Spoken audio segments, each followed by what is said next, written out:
वो बारात जो अभी भी भटकता है, सच की परछाई में लिपटी खौफनाक रात। प्रस्तावना: सन्नाटे के आगोश में लिपटा राजस्थान का वो वीराना। यह कहानी किसी उपन्यास के पन्नों से नहीं, बल्कि राजस्थान के एक ऐसे वीराने से जुड़ी है जिसके बारे में सोचते ही रोंगटे खड़े हो जाते हैं। उस इलाके के बुजुर्ग आज भी शाम ढलने के बाद उस रास्ते पर जाने से कतराते हैं। लोगों का मानना है कि जो कोई भी रात के सन्नाटे में उस शापित मार्ग पर भटक जाता है, उसे कुछ ऐसा सामना करना पड़ता है जो उसकी रूह को हमेशा के लिए कंपा देता है। ये घटना आज से लगभग 3 दशक पहले की है। राजस्थान के बाड़मेर और जैसलमेर के बीच फैले विशाल और बंजर मरुस्थल के किनारे एक छोटा सा गांव था, खेजड़ी का बास। ये गांव अपनी संभ्रांत संस्कृति और पारंपरिक रीति रिवाजों के लिए जाना जाता था। यहाँ के लोग सीधे सादे थे और अपनी पुरानी मान्यताओं पर अटूट विश्वास रखते थे। पहला अध्याय: खुशियों का माहौल और बारात की विदाई। बात सर्दियों के उन दिनों की है जब कड़ाके की ठंड में रेगिस्तान की रेत बर्फ की तरह ठंडी हो जाती थी। गांव के एक प्रतिष्ठित किसान ठाकुर भवानी सिंह की इकलौती बेटी पद्मा का विवाह पास के ही एक संपन्न गांव के युवक विक्रम सिंह के साथ तय हुआ था। विक्रम अपने परिवार और दोस्तों के साथ बड़ी धूमधाम से बारात लेकर खेजड़ी का बास आया था। गांव में जश्न का माहौल था। ढोल नगाड़ों की थाप, शहनाई की गूंज और लोकगीतों की मिठास से पूरा गांव गूंज रहा था। दूल्हा राजा सजे धजे घोड़े पर सवार था और उसके पीछे रिश्तेदारों और दोस्तों से भरी हुई लगभग 15 गाड़ियों का काफिला था, जिनमें कुछ पुरानी जीपें, ट्रक और ऊंट गाड़ियां शामिल थीं। बारात ने पूरे मान सम्मान के साथ खाना खाया, रस्में पूरी हुईं और फिर सुबह होने से पहले विदाई का वक्त आ गया। गांव के बुजुर्गों ने भवानी सिंह को एक चेतावनी दी थी। उस इलाके में एक पुराना रास्ता था जिसे भूतिया ढोर कहा जाता था। बुजुर्गों का कहना था कि यह रास्ता बहुत पुराना है और इस पर एक पुराना श्राप है। उन्होंने सख्त हिदायत दी थी कि बारात को हमेशा मुख्य पक्के रास्ते से ही लौटना चाहिए, भले ही लंबा सफर तय करना पड़े। शॉर्टकट के चक्कर में उस बंजर शॉर्टकट रास्ते पर कदम रखना मौत को दावत देने जैसा था। लेकिन उस रात बारात में शामिल कुछ उत्साही और आधुनिक सोच वाले युवाओं ने बुजुर्गों की इस बात को सिर्फ अंधविश्वास कहकर टाल दिया। उनका कहना था, अरे ताऊजी, जमाने बदल गए हैं, ये सब भूत प्रेत की बातें पुरानी कहानियां हैं। अगर हम उस रास्ते से जाएंगे तो कम से कम 2 घंटे बच जाएंगे और दुल्हन भी समय पर अपने ससुराल पहुंच जाएगी। दूल्हे के चाचा, जो खुद उस समय मदिरा के नशे में धुत थे, उन्होंने भी इस बात पर सहमति जता दी। भवानी सिंह ने बहुत समझाया कि मरुस्थल की हवाएं रात में बदल जाती हैं और रास्ता भ्रमित कर देता है, लेकिन कोई सुनने को तैयार नहीं था। आखिरकार बारात ने मुख्य रास्ते की बजाय उस सुनसान और वीरान रास्ते को चुन लिया। दूसरा अध्याय: रास्ते का बदलाव और खामोशी का साम्राज्य। रात के करीब 2 बज रहे थे। ठंडी और तेज हवाएं रेगिस्तान की रेत को उड़ा रही थीं। काफिले की गाड़ियां एक के बाद एक उस पथरीले और बंजर रास्ते पर आगे बढ़ रही थी। शुरुआती कुछ किलोमीटर तक तो सब कुछ सामान्य था। गाड़ियां चल रही थीं, लोग आपस में हंस बोल रहे थे और आगे के सफर की बातें कर रहे थे। लेकिन धीरे धीरे माहौल में एक अजीब सा बदलाव आने लगा। सबसे पहले गाड़ियों की हेडलाइट्स अजीब तरह से झिलमिलाने लगीं। मरुस्थल में कोहरा नहीं होता, लेकिन इस रास्ते पर अचानक से एक अजीब सा गाढ़ा नीला धुंधलापन छाने लगा। तापमान इतनी तेजी से गिरा कि गाड़ियों के शीशे अंदर से जमने लगे। विक्रम, दूल्हा, जो अपनी जीप में आगे बैठा था, उसने महसूस किया कि उसके शरीर में एक अजीब सी सिहरन दौड़ रही है। उसने ड्राइवर से पूछा, भाई, गाड़ी की रफ्तार इतनी धीमी क्यों हो गई है? ड्राइवर ने कांपते हुए हाथों से स्टीयरिंग संभाले हुए कहा, साहब, पता नहीं क्यों गाड़ी का इंजन अचानक से बहुत भारी हो गया है। ऐसा लग रहा है जैसे कोई अदृश्य ताकत इसे पीछे की तरफ खींच रही है। पीछे आ रही गाड़ियों के हाल और भी बुरे थे। ढोल और नगाड़े जो बारात में बज रहे थे, वे अचानक बंद हो गए थे। किसी का भी अब बात करने का मन नहीं कर रहा था। हवा में एक ऐसा अजीब सन्नाटा पसर गया था जिसमें केवल हवा की साएं-साएं और गाड़ियों के टायरों की घरघराहट की आवाज आ रही थी। तभी काफिले में सबसे आगे चल रही जीप के सामने एक अजीब सी परछाई आई। ड्राइवर ने घबराकर ब्रेक मारा। जीप रुक गई। धूल और धुंध के बीच जब सभी ने ध्यान से देखा तो उनके होश उड़ गए। रास्ते के बीचों बीच कोई नहीं था, बल्कि वहां एक बेहद पुराना खंडहर हो चुका प्राचीन कुआं खड़ा था। उस रास्ते पर पहले कभी कोई कुआं नहीं था। ये बात वहां के स्थानीय लोगों को भी पता थी। कुएं के आसपास कांटेदार झाड़ियां सूखी हुई थीं और उस पर सैकड़ों उल्लू बैठे थे जिनकी आंखें लाल अंगारे की तरह चमक रही थीं। तीसरा अध्याय: समय का थम जाना और भ्रम की दुनिया। विक्रम की जीप के पीछे चल रहे ट्रक में बैठे उसके जिगरी दोस्त सुमेर सिंह ने नीचे उतरकर कहा, अरे यार, ये रास्ता तो गलत लग रहा है। हम लोग पिछले आधे घंटे से एक ही गोल चक्कर पर घूम रहे हैं क्या? जब सुमेर ने नीचे उतरकर अपनी कलाई की घड़ी देखी तो उसकी चीख निकलते निकलते बची। घड़ी की सुइयां पूरी तरह से बंद हो चुकी थीं और उन पर जमी बर्फ ये बता रही थी कि समय जैसे वहीं जम गया हो। मोबाइल फोन उस जमाने में इतने उन्नत नहीं थे, लेकिन जिनके पास छोटे फोन थे उनके नेटवर्क के टावर अचानक गायब हो चुके थे और स्क्रीन पर सिर्फ नो सर्विस की जगह एक अजीब सी डरावनी आकृति उभर रही थी। तभी मरुस्थल की उस ठंडी हवा में एक गूंज सुनाई दी। वो कोई साधारण आवाज नहीं थी। दूर से आती हुई ढोल नगाड़ों की थाप, शहनाई की वो धुन जो शादी में बज रही थी, और साथ में सैकड़ों लोगों की हंसी और ठहाकों की आवाजें सुनाई देने लगीं। सबको लगा कि शायद कोई दूसरी बारात उनके आगे जा रही है। लेकिन तभी विक्रम के रोंगटे खड़े हो गए। उसने गौर से सुना। वो आवाजें कोई और नहीं बल्कि ठीक वही धुन थी जो कुछ घंटे पहले उसके अपने विवाह समारोह में उसके गांव में बज रही थी। ये हमारी ही बारात की आवाजें हैं, विक्रम ने कांपते हुए गले से कहा। तभी काफिले की एक और जीप का ड्राइवर, जिसका नाम मंगल सिंह था, गाड़ी से उतरा और उसने आगे की तरफ देखा। उसने देखा कि कुएं के पास से एक लंबी कतार आगे बढ़ रही है। उस कतार में लोग पारंपरिक राजस्थानी साफे और पोशाक पहने हुए थे, लेकिन उनके चेहरे पूरी तरह से सफेद और बेजान थे। उनकी आंखें नहीं थीं, उनकी जगह सिर्फ खाली गहरे गड्ढे थे। मंगल सिंह की जुबान तालू से चिपक गई। वो चीखना चाहता था, लेकिन उसके गले से आवाज बाहर नहीं आ रही थी। उसने देखा कि वे लोग कोई जीवित इंसान नहीं बल्कि साए थे। वे सब नाच रहे थे, गा रहे थे, लेकिन उनके पैरों की आहट रेत पर बिल्कुल नहीं सुनाई दे रही थी। उनके पैर जमीन से कुछ इंच ऊपर हवा में तैर रहे थे। चौथा अध्याय, सदियों पुराना श्राप और अदृश्य दीवार। उस रात उस रास्ते पर जो कुछ हुआ वो इस सदी की सबसे डरावनी अनसुनी कहानियों में से एक बन गया। काफिले के लोग अब पूरी तरह से पैनिक में आ चुके थे। कुछ लोगों ने अपनी गाड़ियां वापस मोड़ने की कोशिश की। उन्होंने जीप को रिवर्स गियर में डाला और तेजी से पीछे भगाना चाहा, लेकिन जितनी दूर वे पीछे गए रास्ता उतना ही लंबा और संकरा होता गया। दोनों तरफ अचानक से ऊंचे ऊंचे काले पहाड़ खड़े हो गए, जबकि हकीकत में वो पूरा इलाका पूरी तरह से सपाट समतल मरुस्थल था। गाड़ियों की हेडलाइट्स की रोशनी में उन्होंने देखा कि वे किसी ऐसी जगह आ फंसे हैं जहां चारों तरफ सिर्फ राख और हड्डियों के ढेर पड़े हैं। जमीन से लगातार अजीब सी आवाजें आ रही थीं, मानो सैकड़ों लोग जमीन के नीचे से मदद के लिए पुकार रहे हों। तभी बारात के सबसे बुजुर्ग व्यक्ति ताऊ खीम सिंह, जो पिछली गाड़ी में बैठे थे, वे अपनी लाठी के सहारे उतरकर आगे आए। वे ज्योतिष और पुरानी कथाओं के बहुत बड़े ज्ञाता थे। जैसे ही उन्होंने उस माहौल को देखा, उनके हाथ से लाठी छूट गई। उन्होंने कांपते हुए कहा, हे भगवान, हमसे बहुत बड़ी भूल हो गई। ये वही जगह है जिसके बारे में हमारे पूर्वज बताते थे। विक्रम ने घबराते हुए पूछा, ताऊ जी, ये क्या जगह है? हम यहाँ कैसे आ गए? पद्मा कहाँ है?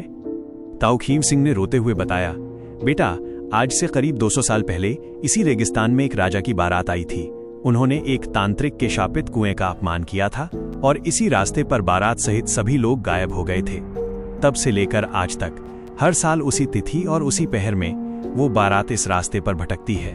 जो भी जीवित इंसान इस बारात के रास्ते में आ जाता है, ये शापित बारात उसे अपनी ही दुनिया में खींच लेती है। ताऊ जी की बात पूरी भी नहीं हुई थी कि हवा का एक ऐसा भयानक बवंडर उठा जिसने पूरी बारात को घेर लिया। वो बवंडर रेत का नहीं बल्कि राख और ठंडी बंजर हवा का था। उस बवंडर के बीचों बीच एक साया दिखाई दिया, एक बेहद सुंदर दुल्हन का साया जिसने लाल जोड़ा पहना हुआ था, लेकिन उसका चेहरा खून से सना हुआ था और उसके हाथ में एक जलती हुई मशाल थी। 5वां अध्याय, उस रात की खौफनाक सुबह और गवाही। बवंडर इतना तेज था कि लोग अपनी गाड़ियों को छोड़कर जमीन पर लेट गए और अपने कान बंद कर लिए। किसी को कुछ नहीं सूझ रहा था कि क्या करे। हर कोई अपनी जान की भीख मांग रहा था। कुछ लोगों ने हनुमान चालीसा का पाठ करना शुरू कर दिया तो कुछ ने अपने इष्टदेव को याद करना शुरू किया। वो रात सदियों जितनी लंबी लग रही थी। हर एक सेकंड किसी भयानक प्रलय जैसा महसूस हो रहा था। और फिर अचानक सब कुछ शांत हो गया। तेज हवाएं थम गईं। गाड़ियों की हेडलाइट्स फिर से जल उठीं। समय की सुइयां जो थम गई थीं, अचानक से टिक टिक करने लगीं। जब लोगों ने अपनी आंखें खोली तो वे हैरान रह गए। वे किसी बंजर रास्ते पर नहीं बल्कि अपने मुख्य पक्के रास्ते के किनारे एक सुरक्षित जगह पर खड़े थे। सूरज की पहली किरण पूरब दिशा से निकल रही थी। सुबह हो चुकी थी, लेकिन इस खौफनाक रात की कीमत बहुत बड़ी थी। जब गिनती की गई तो पता चला कि बारात में शामिल 3 गाड़ियां और उनमें बैठे कुल 12 लोग, जिनमें दूल्हे के 2 करीबी दोस्त और कुछ रिश्तेदार शामिल थे, गायब हो चुके थे। उनकी गाड़ियां भी कहीं नहीं मिली। केवल उनके सामान और उनकी खाली पगड़ियां उस रास्ते की शुरुआत में पड़ी मिली, जिन पर ताजा खून के छींटे थे। स्थानीय पुलिस और प्रशासन को सूचना दी गई। महीनों तक उन 12 लोगों की तलाश में पूरा मरुस्थल छान मारा गया, सेना के हेलीकॉप्टर और खोजी कुत्तों की मदद ली गई, लेकिन उन लोगों का आज तक कोई सुराग नहीं मिला। वे कहाँ गए, किस दुनिया में खो गए, ये आज भी एक अनसुलझा रहस्य है। उपसंहार: आज भी अनसुलझा है वो रहस्य। आज भी खेजड़ी के बास के पास वाले उस वीराने रास्ते पर रात के 12 बजे के बाद कोई नहीं जाता। स्थानीय लोग बताते हैं कि अमावस की रात को आज भी उस रास्ते पर ढोल नगाड़ों की धीमी आवाजें सुनाई देती हैं, और अगर कोई गलती से उधर निकल जाए तो उसे दूर रेत पर एक बारात जाती हुई दिखाई देती है, जिसके लोग चलते नहीं बल्कि हवा में तैरते हैं और जिनकी कोई परछाई नहीं होती। ये कहानी सिर्फ एक डर नहीं बल्कि उन लोगों की चेतावनी है जो बुजुर्गों की सीख और प्रकृति के नियमों को सिर्फ अंधविश्वास मानकर नजरअंदाज कर देते हैं। वो बारात आज भी उस अनंत रेगिस्तान की रेत में भटक रही है, अपने खोए हुए वजूद की तलाश में, और जो भी उस रास्ते से गुजरता है उसे अपनी एक डरावनी झलक दिखाकर हमेशा के लिए खामोश कर देती है। उस रात के बाद की खामोश सुबह और गहराता रहस्य। सूरज की किरणें उग तो आई थीं, लेकिन खेजड़ी के बास और उसके आसपास के इलाके में जो सन्नाटा पसरा था वो किसी को भी सुकून देने वाला नहीं था। उस भयानक रात ने कई हंसते खेलते परिवारों को हमेशा के लिए उजाड़ दिया था। 12 लोग लापता हो चुके थे। पुलिस की जीपें, खोजी दल और गांव के सैकड़ों मर्द उस बंजर मरुस्थल की एक एक इंच जमीन को छान चुके थे, लेकिन सिवाय कुछ खाली पगड़ियों, टूटे हुए चूड़ियों के टुकड़ों और खून के कुछ संदिग्ध निशानों के उन्हें कुछ नहीं मिला। गांव में मातम का माहौल था। जिस घर में कुछ ही घंटे पहले शहनाई की गूंज और दूल्हे दुल्हन के स्वागत की तैयारियां हो रही थीं, वहां अब सिर्फ चीख पुकार और रोने की आवाजें गूंज रही थीं। दुल्हन पद्मा सदमे में थी। उसकी आंखें पथरा चुकी थीं। वो लगातार एक ही बात दोहरा रही थी, तारांकन वे लोग इंसानों के बीच के नहीं थे। उनकी आंखें नहीं थीं और वे उस बारात को अपने साथ ले गए हैं। विक्रम, दूल्हा, जो उस रात बाल बाल बचा था, अंदर से पूरी तरह टूट चुका था। उसके सबसे अच्छे दोस्त सुमेर सिंह का कोई अता पता नहीं था। विक्रम की मानसिक स्थिति ऐसी हो चुकी थी कि वो रात को सोते सोते अचानक चिल्ला उठता था और मरुस्थल की तरफ भागने की कोशिश करता था। उसका मानना था कि सुमेर और बाकी लोग अभी भी उसे पुकार रहे हैं। इस घटना को बीते हुए महीनों बीत गए, लेकिन गांव के लोगों के दिलों से वो खौफ कम नहीं हुआ। सर्दियों के दिन फिर से लौट आए थे और इस बार मरुस्थल की हवाएं और भी ज्यादा सर्द और भारी लग रही थीं। पहला अध्याय। 1 साल बाद वही मनहूस अमावस की रात। ठीक 1 साल बाद उसी तिथि को जब वो बारात गायब हुई थी, आसमान में काले बादलों का पहरा था और चांद पूरी तरह बादलों के पीछे छुप चुका था। मरुस्थल में सन्नाटा ऐसा था कि हवा के चलने पर रेत के कणों की आपस में टकराने की आवाज भी किसी आहट जैसी डरावनी लग रही थी। खेजड़ी के पास गांव के कुछ युवा, जिनमें विक्रम का छोटा भाई प्रताप भी शामिल था, इस बात को मानने को तैयार नहीं थे कि कोई भूतिया बारात सचमुच भटकती है। प्रताप की उम्र मात्र 22 साल थी। उसके दिल में अपने लापता भाई जैसे दोस्तों और रिश्तेदारों के प्रति एक टीस थी। वो ये साबित करना चाहता था कि उस रात कोई साजिश हुई थी, कोई इंसानी हाथ था, या फिर ये सिर्फ एक वहम था। प्रताप ने अपने 3 जिगरी दोस्तों करण, मदन और जगू के साथ ये तय किया कि वे ठीक रात के 12 बजे उसी शापित रास्ते पर जाएंगे और ये देखेंगे कि आखिर सच्चाई क्या है। उन्होंने अपने साथ एक आधुनिक वीडियो कैमरा, बड़ी टॉर्च और कुछ हथियार भी रख लिए थे, ताकि अगर कोई खतरा हो तो मुकाबला किया जा सके। रात के 11 बज चुके थे। चारों युवक एक पुरानी जीप में सवार होकर उस वीरान रास्ते की तरफ निकल पड़े। गांव के बुजुर्गों ने जब उन्हें जाते देखा तो उन्होंने अपनी छाती पीट ली और रोते हुए उन्हें रोकने की कोशिश की। अरे पागल लड़कों, मौत को आवाज मत दो। जिस रात वो बारात भटकती है, उस रास्ते पर कदम रखना यानी अपनी आत्मा को हमेशा के लिए उन शैतानों के हवाले कर देना है। एक बुजुर्ग ने प्रताप का हाथ पकड़कर गिड़गिड़ाहट भरे स्वर में कहा, लेकिन प्रताप के सिर पर जिद का भूत सवार था। उसने कहा, ताऊजी, पिछले साल सब लोग डर गए थे, इसलिए पुलिस कुछ नहीं कर पाई। आज हम सच ढूंढ कर रहेंगे। अगर वहां कोई है तो आज हमारा कैमरा उसकी सच्चाई दुनिया के सामने ले आएगा। जीप आगे बढ़ चली। जैसे ही उन्होंने मुख्य पक्के रास्ते को छोड़कर उस बंजर पथरीले मार्ग पर कदम रखा, वैसे ही माहौल में एक अजीब सी ठंडक घुल गई। दूसरा अध्याय। जीप का बंद होना और परछाइयों का नृत्य। गाड़ी आगे बढ़ रही थी। प्रताप खुद ड्राइव कर रहा था। करण पीछे की सीट पर बैठा हुआ वीडियो कैमरा ऑन किए हुए था, जिसका लेंस बाहर के अंधेरे को रिकॉर्ड कर रहा था। कैमरे की छोटी सी स्क्रीन पर बाहर का रेगिस्तान पूरी तरह से काला और धुंधला दिखाई दे रहा था। शुरुआती 3-4 किलोमीटर तक सब कुछ शांत था, लेकिन अचानक बिना किसी कारण के जीप की हेडलाइट्स एक तेज झटके के साथ बुझ गईं। अरे यार, ये क्या हुआ? अभी तो बैटरी नहीं उतरी थी। प्रताप ने स्टीयरिंग पर हाथ मारते हुए कहा। उसने गाड़ी को स्टार्ट करने की बार बार कोशिश की, लेकिन इंजन से सिर्फ एक घघराहट की आवाज आई और वो पूरी तरह से डेड हो गया। मरुस्थल के उस बीचों बीच जहां दूर दूर तक कोई आबादी नहीं थी, गाड़ी का अचानक बंद हो जाना किसी बड़े खतरे का संकेत था। लगता है फ्यूल खत्म हो गया या कोई तकनीकी खराबी आ गई है, मदन ने घबराते हुए कहा, जो खिड़की से बाहर झांक रहा था। बाहर का नजारा डराने वाला था। आसमान में छाए बादलों की वजह से इतनी भी रोशनी नहीं थी कि हाथ को हाथ सूझ सके। केवल उनके टॉर्च की रोशनी ही एकमात्र सहारा थी। जब उन्होंने टॉर्च जलाकर बाहर की तरफ देखा तो उनकी सांसें अटक गईं। गाड़ी से बमुश्किल 20 फीट की दूरी पर जमीन पर अजीब सी आकृतियां नाच रही थीं। वे कोई जीवित इंसान नहीं थे। वहां रेत के ऊपर कई लोग पारंपरिक राजस्थानी लिबास में गोल गोल घूम रहे थे। उनके मुंह से निकलने वाली हंसी की आवाजें हवा में तैर रही थीं, ऐसी हंसी जो कानों को चीरती हुई सीधे दिल पर वार कर रही थी। प्रताप भाई, ये लोग कौन हैं? जग्गू का गला पूरी तरह सूख चुका था। उसने प्रताप का कंधा जोर से पकड़ लिया। प्रताप ने टॉर्च की रोशनी उन आकृतियों पर डाली। जैसे ही रोशनी उन पर पड़ी, वे आकृतियां एक पल के लिए रुकीं और फिर एक साथ मुड़कर उनकी तरफ देखने लगीं। वो दृश्य किसी भी इंसान के दिल की धड़कनें रोकने के लिए काफी था। उन सभी चेहरों पर मांस का एक टुकड़ा तक नहीं था, सिर्फ सूखी हुई खाल और खोपड़ी के ढांचे थे। उनकी आंखें अंदर की तरफ धसी हुई थीं, जिनमें से नीले रंग की ठंडी रोशनी निकल रही थी। उनके शरीर से सड़े हुए मांस और पुरानी राख की दुर्गंध आ रही थी। तीसरा अध्याय, समय का चक्रव्यूह और दीवारों का बंद होना। गाड़ी भगाओ, जल्दी से गाड़ी चालू करो, करण चीखा और उसने कैमरा जमीन की तरफ गिरा दिया।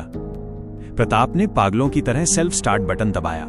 चमत्कारिक रूप से इस बार इंजन एक झटके में स्टार्ट हो गया। प्रताप ने बिना एक सेकंड गंवाए एक्सीलेटर पर पैर रख दिया और जीप को पीछे मोड़ने की कोशिश की। लेकिन जितनी तेजी से उन्होंने गाड़ी को पीछे भगाया, रास्ता उतना ही संकरा होता चला गया। सड़क के दोनों किनारों पर अचानक से विशालकाय काले और नुकीले पहाड़ खड़े हो गए, जो हवा में अजीब सी गड़गड़ाहट पैदा कर रहे थे। जमीन दरकने लगी थी और जमीन के नीचे से अनगिनत हाथ बाहर निकलकर जीप के पहियों को पकड़ने की कोशिश कर रहे थे। हम किसी जाल में फंस चुके हैं, मदन चीख पड़ा। जीप अचानक एक बड़े गड्ढे में जाकर फंस गई और उसके दोनों पिछले पहिए हवा में झूलने लगे। गाड़ी आगे बढ़ नहीं सकती थी। चारों युवक घबराकर गाड़ी के दरवाजे खोलकर बाहर कूद पड़े ताकि भागकर बच सकें। लेकिन वे कहां भागते? चारों तरफ से उस शापित बारात के साये उन्हें घेर चुके थे। सैकड़ों की संख्या में वे प्रेतात्माएं उनके चारों ओर एक घेरा बना रही थीं। उनके हाथों में पुरानी मशालें थीं, जिनसे नीली और हरी लपटें निकल रही थीं। उन लपटों की गर्मी नहीं थी, बल्कि उनकी वजह से ठंड इतनी बढ़ गई थी कि युवकों की सांसें जमने लगी थीं। घेरे के बीचों बीच एक बहुत ही खौफनाक पालकी आगे आई। उस पालकी पर एक भयानक आकृति बैठी थी, वही दुल्हन जिसका चेहरा पूरी तरह से गला हुआ था और जिसके सिर पर खून से सना हुआ लाल सिंदूर था। उस दुल्हन ने अपनी लाल और डरावनी आंखें प्रताप की तरफ उठाईं और एक भारी गूंजती हुई आवाज में कहा, तुम हमारे रास्ते में आए थे, तुमने हमारे जश्न में खलल डाला था, अब इस बारात का हिस्सा बन जाओ। चौथा अध्याय, अपनों का सामना जो अब इंसान नहीं रहे। प्रताप और उसके दोस्तों के पैरों तले जमीन खिसक चुकी थी। वे बुरी तरह कांप रहे थे। तभी उस बारात के सायों के बीच से कुछ ऐसी आकृतियां आगे आईं जिन्हें देखकर प्रताप की चीख निकल पड़ी। वे आकृतियां कोई और नहीं बल्कि वही 12 लोग थे जो ठीक 1 साल पहले इस बारात के साथ गायब हुए थे, जिनमें उसके भाई के दोस्त सुमेर सिंह और अन्य रिश्तेदार शामिल थे। लेकिन उनका हाल देख छेकर कलेजा मुंह को आ गया। वे अब जीवित इंसान नहीं बचे थे। उनके शरीर पर वही कपड़े थे जो उन्होंने 1 साल पहले पहने थे, लेकिन उनके चेहरे पूरी तरह बेरंग, नीले और ठंडे पड़ चुके थे। उनकी जीभ बाहर निकली हुई थी और उनकी छाती पर गहरे जख्मों के निशान थे, जिनसे खून की जगह सूखी हुई राख गिर रही थी। सुमेर सिंह का साया आगे बढ़ा। उसकी आंखें शून्य में टिकी थीं। उसने अपनी ठंडी और कठोर उंगलियों से प्रताप का हाथ पकड़ लिया। उसका स्पर्श ऐसा था मानो बर्फ की कोई सीलन भरी पट्टी सीधे जिगर पर रख दी गई हो। प्रताप, तुम क्यों आए यहां? हमें कोई नहीं बचा सकता। हम इस बारात के कैदी हैं। अब तुम भी यहीं रहोगे। सुमेर की आवाज किसी गहरी खदान के अंदर से आती हुई गूंज जैसी लग रही थी। प्रताप रोते हुए चिल्लाया, सुमेर भाई, छोड़ दो मुझे। मैं अपने घर जाना चाहता हूं। मुझे माफ कर दो। लेकिन सुमेर के चेहरे पर कोई भावना नहीं थी। उसके होंठ तक नहीं हिले, लेकिन उसकी आवाज प्रताप के दिमाग के अंदर गूंज रही थी। बाकी तीनों दोस्त करण, मदन और जग्गू भय के मारे जमीन पर बेसुध होकर गिर पड़े थे। उनकी सांसें उखड़ने लगी थीं। तभी उस मरुस्थल की हवा में ढोल नगाड़ों की वो आवाज और तेज हो गई।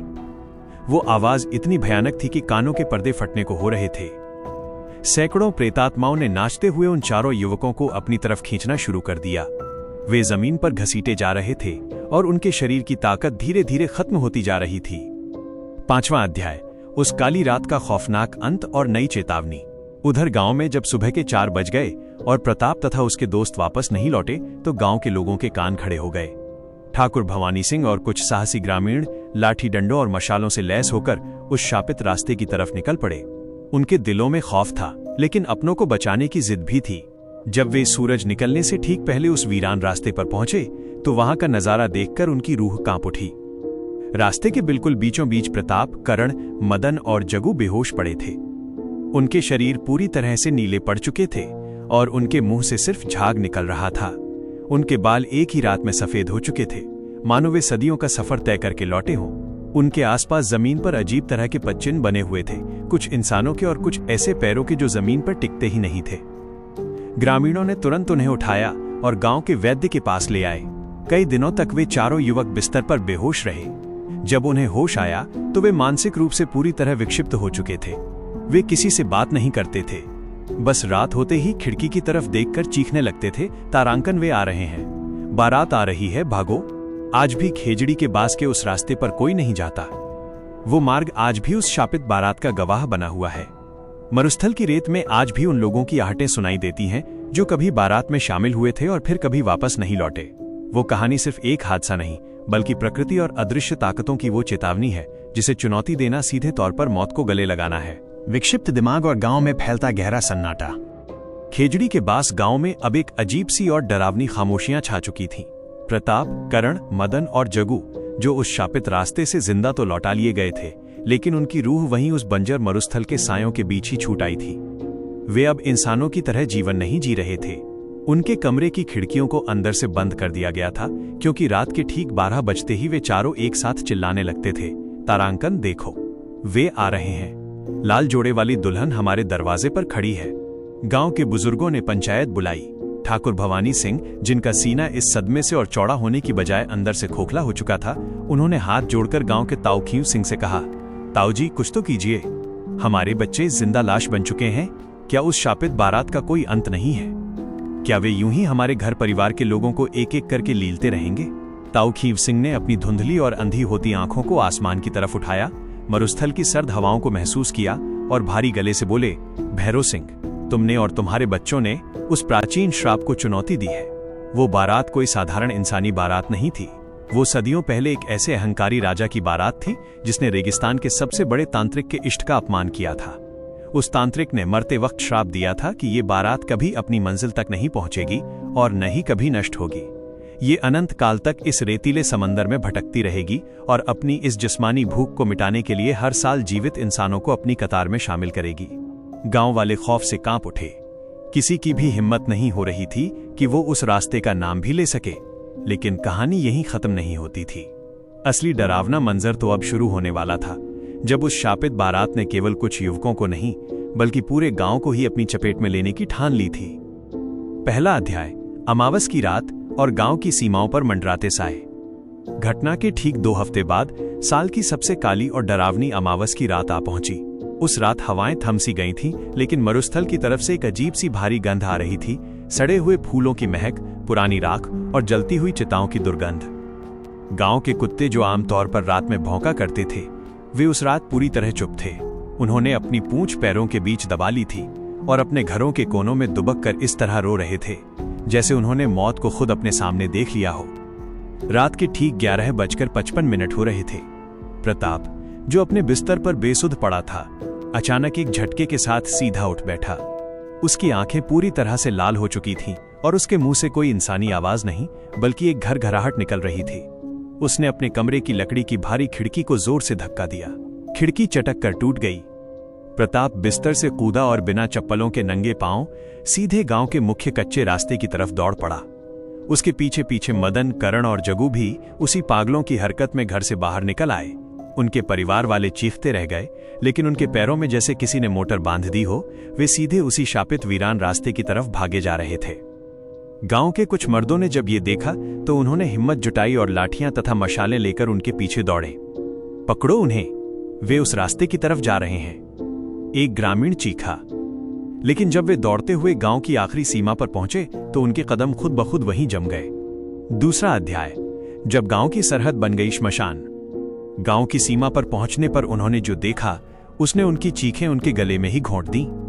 वो पक्का और सीधा रास्ता जो गांव को शहर से जोड़ता था अचानक गायब हो चुका था।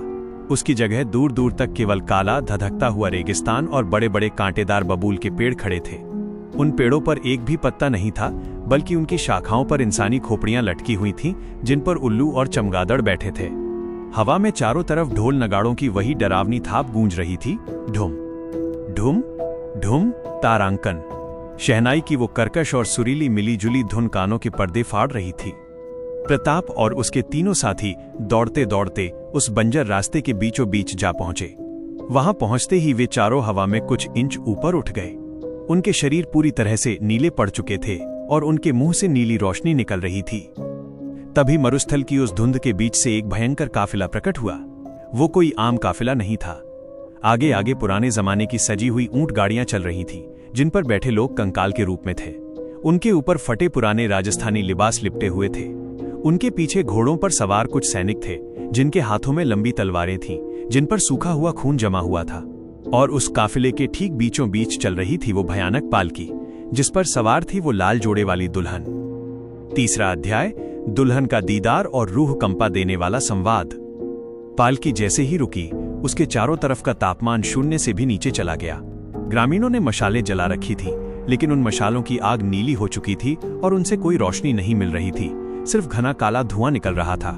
दुल्हन ने अपनी पालकी का पर्दा धीरे से हटाया। जैसे ही उसने अपना चेहरा ऊपर उठाया, वहां खड़े ग्रामीणों में से कई लोग डर के मारे बेहोश होकर नीचे गिर पड़े। उसका चेहरा मांसहीन था।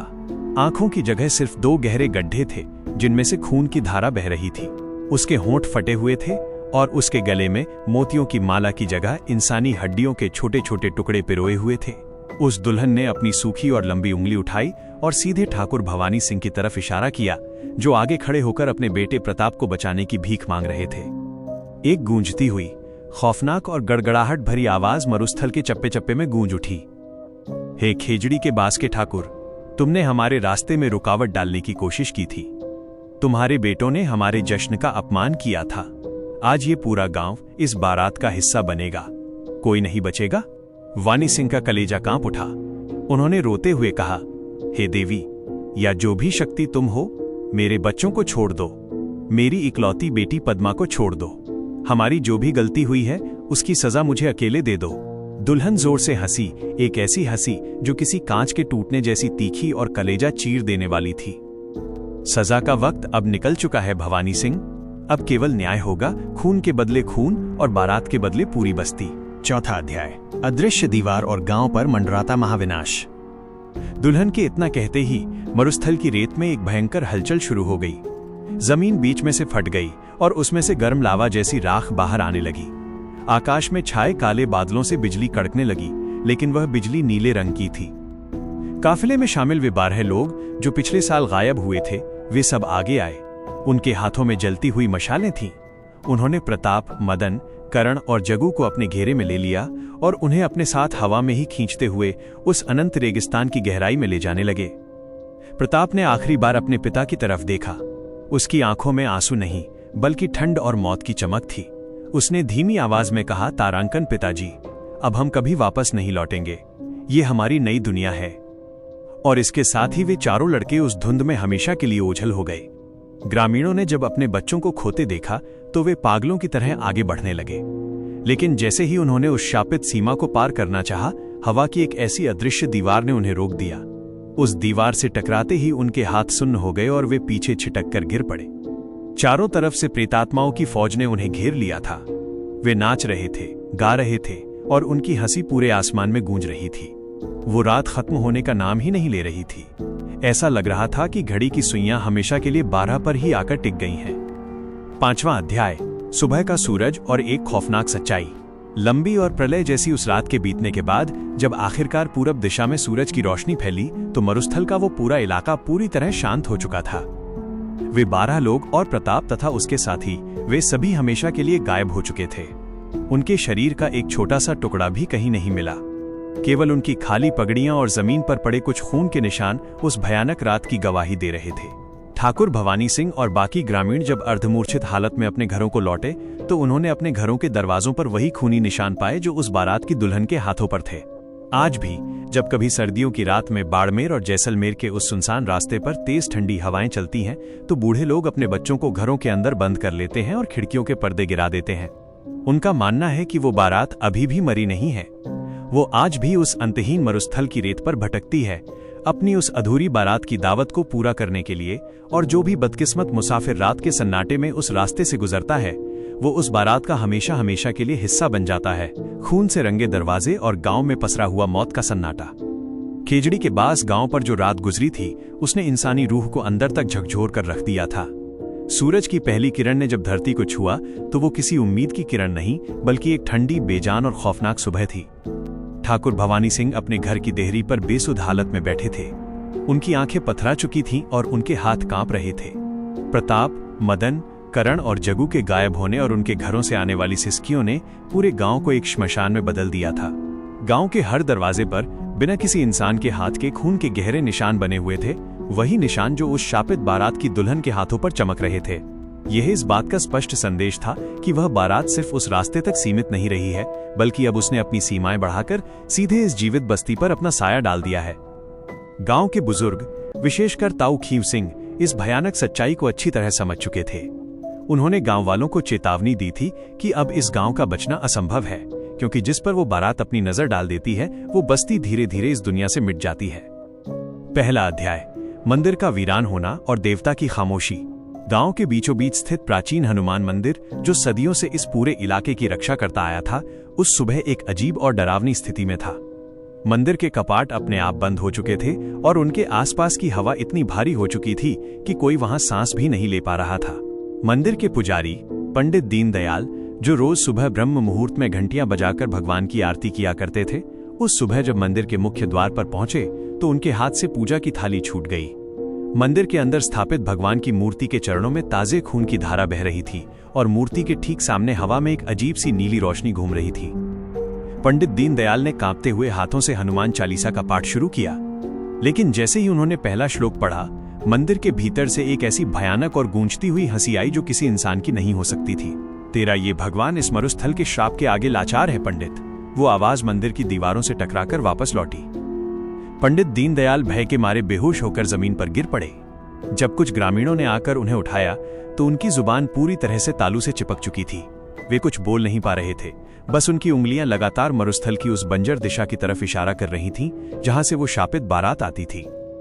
दूसरा अध्याय, दूसरी अमावस और गांव की गलियों में गूंजती शहनाई। घटना को कुछ ही दिन बीते थे कि अमावस्या का एक और चक्र घूम कर आ गया। इस बार ठंड इतनी ज्यादा बढ़ चुकी थी कि रेगिस्तान की रेत भी जमने लगी थी। रात के ठीक 11 बज चुके थे। गांव की सभी लाइटें अपने आप बुझ गईं। घरों के अंदर रखे दिए और लालटेनें नीली लौ के साथ जलने लगीं और फिर एक एक करके बुझ गईं। तभी गांव की खामोश गलियों में अचानक से एक बहुत ही धीमी लेकिन स्पष्ट आवाज गूंजने लगी, ढूम ढूम ढूम ढूम। वो ढोल नगाड़ों की थाप थी जो धीरे धीरे गांव के करीब आ रही थी। साथ में शहनाई की वो कर्कश और सुरीली धुन हवा में तैरने लगी, जिसे सुनकर अच्छे अच्छे मजबूत दिलों वाले मर्दों के पसीने छूट जाते थे। ग्रामीण अपने घरों के अंदर दुबके हुए थे। किसी की भी हिम्मत नहीं हो रही थी कि वो खिड़की से बाहर झांक सके, लेकिन जिज्ञासा और डर के मारे ठाकुर भवानी सिंह ने अपने घर की लकड़ी की पुरानी खिड़की को थोड़ा सा खोला और बाहर की तरफ देखा। बाहर का दृश्य देखकर उनकी चीख उनके गले में ही घुटकर रह गई। गांव की कच्ची और धूल भरी गलियां अब रेत में तब्दील हो चुकी थीं। उन गलियों पर कोई जीवित इंसान नहीं चल रहा था, बल्कि सैकड़ों की संख्या में वे कंकाल और साए चल रहे थे, जिन्होंने पारंपरिक राजस्थानी पोशाकें पहन रखी थीं। उनके हाथों में जलती हुई मशालें थीं, जिनसे नीली और जहरीली लपटें निकल रही थीं। आगे आगे वही पुरानी सजी हुई ऊंट गाड़ियां चल रही थीं और उनके ठीक पीछे चल रही थी वो भयानक पालकी, जिस पर सवार थी वो लाल जोड़े वाली, मांसहीन चेहरे वाली दुल्हन। तीसरा अध्याय, ठाकुर भवानी सिंह का आमना सामना। पालकी धीरे धीरे आगे बढ़ती हुई ठीक ठाकुर भवानी सिंह के घर के सामने आकर रुक गई। दुल्हन ने अपने सिर को ऊपर उठाया और अपनी खाली खून से भरी आंखों से सीधे भवानी सिंह की तरफ देखा। खिड़की के अंदर खड़े भवानी सिंह का शरीर कांप उठा। उन्हें ऐसा महसूस हुआ मानो उनके सीने पर किसी ने भारी पत्थर रख दिया हो। एक गूंजती हुई आवाज सीधे उनके दिमाग के अंदर उतरी। ठाकुर भवानी सिंह, तुमने हमारे रास्ते में आने की गुस्ताखी की थी। तुमने अपने बेटों और दोस्तों को बचाने की कोशिश की थी। अब तुम्हारी अपनी इस हवेली की बारी है। वानी सिंह ने रोते हुए लेकिन एक हिम्मत जुटाकर कहा, मुझे ले जा, जो करना है मेरे साथ कर, लेकिन इस बेकसूर गांव को छोड़ दे। दुल्हन जोर से हंसी। उसकी हंसी से आसपास के घरों के कांच चटक गए। अब किसी को छोड़ने का वक्त नहीं बचा है भवानी सिंह। ये पूरा गांव, ये पूरी बस्ती अब इस बारात का हिस्सा बनेगी। आज रात इस गांव का नामो निशान हमेशा के लिए मिट जाएगा। दुल्हन के इतना कहते ही उसके पीछे चल रहे उन 12 लोगों और प्रताप तथा उसके साथियों के साए आगे आए। उनके हाथों में लंबी तलवारें थीं। उन्होंने भवानी सिंह के घर के मुख्य दरवाजे पर जोरदार वार किया। लकड़ी का वो मजबूत दरवाजा एक ही झटके में चकनाचूर होकर बिखर गया। चौथा अध्याय, हवेली के भीतर तांडव और बारात का प्रवेश। दरवाजा टूटने के बाद वे सभी प्रेतात्माएं और साये सीधे भवानी सिंह की हवेली के अंदर दाखिल हो गए। हवेली के भीतर का तापमान इतना गिर गया कि दीवारों पर बर्फ की परत जमने लगी। घर के अंदर मौजूद बाकी रिश्तेदार और महिलाएं डर के मारे एक कोने में दुबक कर चीखने लगीं। दुल्हन खुद हवेली के आंगन में आ खड़ी हुई। उसने अपने दोनों हाथों को हवा में फैलाया और एक भयानक मंत्र का उच्चारण किया। उस मंत्र के प्रभाव से जमीन के नीचे से अनगिनत ठंडे और नीले हाथ बाहर आए और उन्होंने हवेली के फर्श को फाड़ दिया। कमरे में रखा सारा सामान हवा में उड़ने लगा। प्रताप का साया आगे बढ़ा। उसकी आंखें पूरी तरह से नीली और शून्य थीं। उसने अपने पिता भवानी सिंह का हाथ पकड़ लिया। उसका स्पर्श ऐसा था मानो किसी मुर्दे की ठंडी और अकड़ी हुई उंगलियों ने जीवित मांस को जकड़ लिया हो। पिताजी, आइए हमारे साथ, वो बारात बाहर आपका इंतजार कर रही है। प्रताप की आवाज में कोई अपनापन नहीं था, बल्कि एक अजीब सी यांत्रिक क्रूरता थी। भवानी सिंह अपने बेटे को उस रूप में देखकर अंदर से पूरी तरह टूट चुके थे। उनकी आंखों से आंसुओं की जगह खून की बूंदें टपकने लगी। उन्होंने अपने बेटे को गले लगाना चाहा, लेकिन प्रताप का शरीर बर्फ की तरह सख्त और भारी था। पांचवा अध्याय, गांव का गायब होना और एक अनंत रहस्य। उस रात उस हवेली और पूरे गांव में जो तांडव हुआ, उसकी गवाही देने के लिए सुबह कोई जीवित इंसान नहीं बचा था। जब अगली सुबह पास के बड़े शहर से पुलिस और राहत दल उस गांव में पहुंचे तो वे सन्न रह गए। वहां कोई टूटा हुआ मकान या लाशें नहीं थीं। पूरा का पूरा खेजड़ी का बास गांव रातों रात मानचित्र से हमेशा के लिए गायब हो चुका था। वहां केवल एक विशाल, सपाट और बंजर रेगिस्तान था, जिस पर दूर दूर तक केवल रेत और कुछ पुरानी जली हुई पगड़ियां बिखरी हुई थीं। ठाकुर भवानी सिंह, उनके परिवार और गांव के किसी भी शख्स का आज तक कोई सुराग नहीं मिला। पुलिस की फाइलों में इसे एक प्राकृतिक भूस्खलन या रहस्यमयी घटना मानकर बंद कर दिया गया, लेकिन सच कोई नहीं जानता था। आज भी जब कभी सर्दियों की रातों में बाड़मेर और जैसलमेर के उस वीरान रास्ते से कोई मुसाफिर गुजरता है तो उसे दूर रेत पर एक विशाल बारात जाती हुई दिखाई देती है, जिसके आगे ढोल नगाड़े बजते हैं, पीछे सैकड़ों साए चलते हैं और उस बारात के सबसे आगे उस गांव का नाम लेकर पुकारती हुई एक लाल जोड़े वाली दुल्हन चलती है। जो भी उस रास्ते पर रुकता है वो उस बारात का हमेशा हमेशा के लिए हिस्सा बन जाता है और कभी वापस नहीं लौटता। मानचित्र से मिट चुका गांव और धुंध के साए में लिपटी हवा। खेजड़ी के बास गांव के रातों रात गायब हो जाने की घटना ने पूरे राजस्थान में सनसनी फैला दी थी। पुलिस के बड़े अधिकारी, फोरेंसिक वैज्ञानिक और प्रशासनिक अमला जब उस बंजर मरुस्थल में उस जगह पर पहुंचा जहां कभी एक हंसता खेलता गांव आबाद था, तो उनकी आंखें फटी की फटी रह गईं। वहां किसी भी घर की नींव का एक पत्थर तक नहीं बचा था। कोई मलबा नहीं, कोई खून के छींटे नहीं और न ही कोई जीवित प्राणी। ऐसा लगता था मानो सदियों पहले से वहां सिर्फ एक बंजर रेगिस्तान ही था और इंसानों की बस्तियों का वहां कभी कोई वजूद ही नहीं रहा हो। सरकारी फाइलों में इस घटना को रेतीले तूफान और प्राकृतिक धंसाव का नाम देकर हमेशा के लिए बंद कर दिया गया। लेकिन जो लोग बाड़मेर और जैसलमेर के उस पुराने रास्ते से वाकिफ थे, वे सच अच्छी तरह जानते थे। वे जानते थे कि वो कोई प्राकृतिक आपदा नहीं थी, बल्कि उस शापित बारात का वो अंतिम ग्रास था जिसने एक पूरे गांव को अपनी उस अदृश्य दुनिया में हमेशा के लिए खींच लिया था। लेकिन कहानी यहां समाप्त नहीं होती। इस खौफनाक सफर का एक ऐसा हिस्सा अभी बाकी था जो उन लोगों से जुड़ा था जो इस तबाही के बाद भी इस रहस्य को दुनिया के सामने लाने की आखिरी भूल करने वाले थे। पहला अध्याय, तहकीकात की जिद और शहर से आया वह अजनबी पत्रकार। घटना के ठीक 6 महीने बाद जयपुर के एक प्रसिद्ध दैनिक समाचार पत्र में काम करने वाला युवा और निडर खोजी पत्रकार राघव शर्मा बाड़मेर पहुंचा। राघव ने अपने करियर में कई अनसुलझे रहस्यों और भूतिया कहानियों पर काम किया था, लेकिन जब उसने खेजड़ी के बास के रातों रात गायब होने और उस शापित बारात की कहानियों के बारे में सुना तो उसकी पत्रकारिता की जिज्ञासा ने उसे चैन से नहीं बैठने दिया। शहर के बुद्धिजीवियों और पुलिस अधिकारियों ने राघव को बार बार समझाया, बेटा राघव, तुम आग से खेल रहे हो, वो इलाका इंसानों के लिए नहीं है। जो भी वहां सच की तलाश में गया वो या तो अपनी मानसिक संतुलन खो बैठा या फिर इस दुनिया से हमेशा के लिए ओझल हो गया। लेकिन राघव एक आधुनिक सोच वाला युवा था। वो इन बातों को सिर्फ अंधविश्वास और लोक कथाओं का अतिशयोक्तिपूर्ण रूप मानता था। उसने कहा, सर, विज्ञान और तर्क की इस दुनिया में भूतों के लिए कोई जगह नहीं होती। जरूर इसके पीछे कोई बहुत बड़ा आपराधिक सिंडिकेट, तस्करों का गिरोह या कोई जमीन हड़पने का खौफनाक षड्यंत्र है जिसे पर्दाफाश करना मेरा काम है। राघव ने अपनी जीप में आधुनिक कैमरे, नाइट विजन डिवाइसेस, टॉर्च, एक सैटेलाइट फोन और कुछ जरूरी उपकरण रखे। उसने अपने साथ एक स्थानीय गाइड खेत सिंह को भी किराए पर लिया, जो उस मरुस्थल के चप्पे चप्पे से वाकिफ होने का दावा करता था। दूसरा अध्याय, शापित रास्ते पर बढ़ता कदम और बदलता मौसम। सर्दियों की एक सर्द और अमावस की रात थी। घड़ी की सुइयां ठीक रात के 10 बजा रही थीं। राघव और खेत सिंह अपनी जीप लेकर उस पुराने और वीरान रास्ते की तरफ बढ़ रहे थे। शुरुआत में सब कुछ सामान्य था। जीप की हेडलाइट्स मरुस्थल की रेत पर लंबी रोशनी बिखेर रही थीं। खेत सिंह, जो गाड़ी चला रहा था, उसके हाथ लगातार कांप रहे थे। उसने कई बार राघव से कहा, साहब लौट चलिए, आज अमावस्या है और हवा का रुख बता रहा है कि वो बारात आज बहुत गुस्से में होगी। अगर हमने इस रास्ते पर गाड़ी रोकी तो हम कभी वापस नहीं लौट पाएंगे।